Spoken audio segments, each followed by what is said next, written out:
32-year-old man couldn't get hired due to his criminal record. Now his food truck brings in over $1 million a year. But the more and more, I share, the more and more inspiration I give to others who, just are looking for that second chance.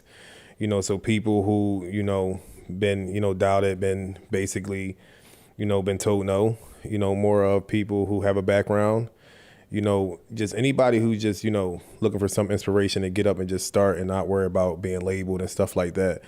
I hope they can take this story and hear it and, get inspired by it and do something. And thank God it happened that way, because now I'm here to speak about it. I was going to get them the best version of me, to where they had to look at me one day and say that he's not one of them. And that was something that I strive to do.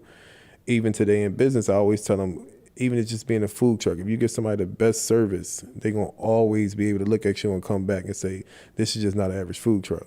I think that what those processes did, and I think you'll hear me speak a lot about, I fell in love with the process because it made me who I am today as an entrepreneur. I'm not too big for anyone. And that's something that was built off of, Wonderful Cleaner.